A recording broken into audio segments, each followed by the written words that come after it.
शुरुआत में हम सबसे पहले बात करें विधानसभा चुनाव की तारीख की घोषित होने के बाद से लगातार राजनीतिक सरगर्मियां तेज हो गई हैं। भाजपा ने सबसे पहले 40 उम्मीदवारों की लिस्ट जारी करके राजनीतिक चर्चाओं को जहां तेज कर दिया था, तो वहीं भाजपा की दूसरी और कांग्रेस की पहली लिस्ट सामने आने के बाद भीलवाड़ा की 7 में से 6 विधानसभा सीटों की स्थिति साफ हो गई और भीलवाड़ा, मांडलगढ़, आसिंद, जहाजपुर सीटों पर भाजपा ने अपने उम्मीदवार रिपीट कर दिए। इस पर एक रिपोर्ट आपको दिखाएंगे।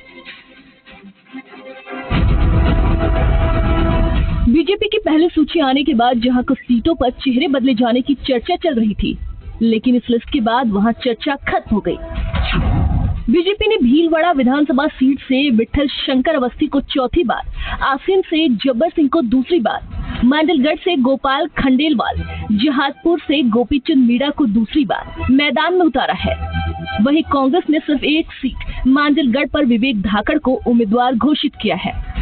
भीलवाड़ा विधानसभा को बीजेपी की परंपरागत सीट के रूप में जाना जाता है।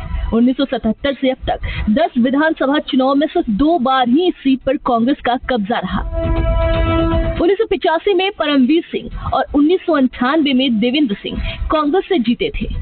2008 से बीजेपी इस सीट पर विठल शंकर अवस्थी को मैदान में उतार रही है और वो लगातार जीत हासिल कर रहे हैं। भीलवाड़ा विधानसभा सीट में कुल मतदाताओं की संख्या 2,77,602 है, जिनमें 1,42,081 पुरुष वोटर और 1,35,521 महिला वोटर है। वही बात अगर 2018 विधानसभा चुनाव की करें तो इस चुनाव में बीजेपी की तरफ से विठल शंकर अवस्थी, कांग्रेस की तरफ से अनिल कुमार डांगी और इस चुनाव में अहम किरदार निभाने वाले निर्दलीय उम्मीदवार ओम प्रकाश नारायणवाला मैदान में थे। चुनाव में विठल शंकर अवस्थी ने जहां 93,198 मत प्राप्त कर चुनाव अपने नाम किया, तो निर्दलीय उम्मीदवार ओम प्रकाश नारायणवाल 43,620 मत प्राप्त कर दूसरे स्थान पर रहे। वही बात अगर कांग्रेस के अनिल कुमार डांगी की करें तो डांगी 18,941 मतों से इस चुनाव में तीसरे पायदान पर रहे। भीलवाड़ा की आसिन विधानसभा सीट पर 2008 से लगातार बीजेपी जीत का परचम लहरा रही है। 1977 से अब तक 10 चुनाव में 5 बार बीजेपी, 3 बार कांग्रेस, 1 बार जेएनपी और 1 बार निर्दलीय उम्मीदवार ने जीत हासिल की है। बात अगर बीजेपी प्रत्याशी जब्बर सिंह की करे तो पार्टी ने 2018 में इन्हें पहली बार आसिन विधानसभा से टिकट दिया था, जहां से जीतकर जब्बर विधानसभा पहुंचे थे। वहीं बीजेपी एक बार फिर जब्बर पर भरोसा जताते हुए उन्हें एक बार फिर इसी सीट से मौका दे रही है। आसिन विधानसभा सीट में कुल मतदाताओं की संख्या 2,95,759 है, जिनमें 1,48,680 पुरुष मतदाता और 1,47,079 महिला मतदाता है। वही बात अगर 2018 विधानसभा चुनाव की करें तो इस चुनाव में बीजेपी की तरफ से जब्बर सिंह, कांग्रेस की तरफ से मनीष मेवाड़ा और आरएलपी की तरफ से मनसुख गुर्जर मैदान में थे। चुनाव में जब्बर सिंह ने जहां 70,249 मत प्राप्त कर चुनाव अपने नाम किया, तो कांग्रेस प्रत्याशी मनीष मेवाड़ा 70,095 मत प्राप्त कर दूसरे स्थान पे रहे। वही बात अगर आरएलपी के मनसुख गुर्जर की करे तो गुर्जर 42,070 मतों के साथ इस चुनाव में तीसरे पायदान पर थे। जहाजपुर सीट पर हुए पिछले 10 चुनाव में 5 बार कांग्रेस, 3 बार बीजेपी, 1 बार जेएनपी और 1 बार जेडी ने जीत हासिल की है। इस सीट पर बीजेपी ने गोपीचंद मीणा को दूसरी बार टिकट दिया है। जहाजपुर विधानसभा में कुल मतदाताओं की संख्या 2,46,394 है, जिनमें 1,25,749 पुरुष मतदाता, 1,20,694 महिला मतदाता शामिल है। वही बात अगर पिछले चुनाव की करें तो इस चुनाव में बीजेपी की गोपीचंद मीणा 94,970 मत प्राप्त कर जहां पहले स्थान पे रहे, तो वही कांग्रेस की धीरज गुर्जर 81,717 मतों के साथ दूसरे स्थान पर थे। मांडलगढ़ विधानसभा सीट पर 1977 से हुए चुनाव में 6 बार कांग्रेस, 3 बार बीजेपी और 1 बार जेएनपी ने जीत हासिल की है। यह सबसे ज्यादा 4 बार विधायक कांग्रेस के शिव चरण माथुर रहे हैं। यहाँ कांग्रेस पिछले 2 चुनाव से विवेक धाकड़ को मैदान में उतार रही है, जिन्हें हार का सामना करना पड़ रहा है।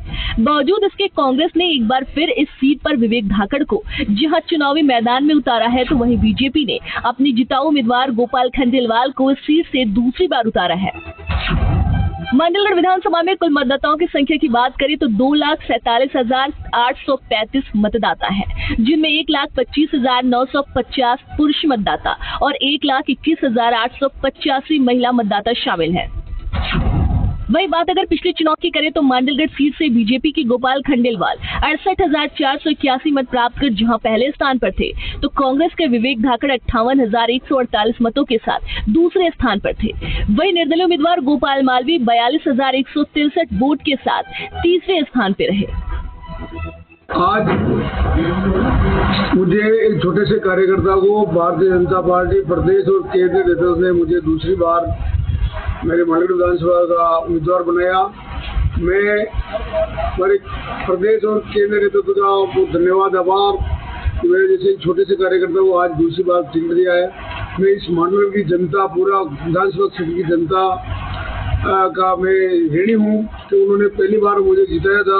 आज जो स्नेह और आशीर्वाद मांडलगढ़ की जनता का मुझ पर है, आने वाले समय में जो 3 तारीख को रिजल्ट आने वाला है, उसमें एक तरफा भारतीय जनता पार्टी कमल के फूल को जनता खिलाएगी।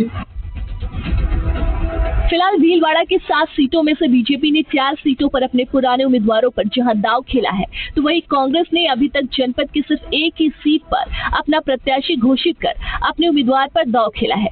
लेकिन अब देखने वाली बात ये होगी कि दोनों पार्टियों के ये उम्मीदवार अपनी पार्टी की उम्मीदों पर कितने खरे उतरते हैं।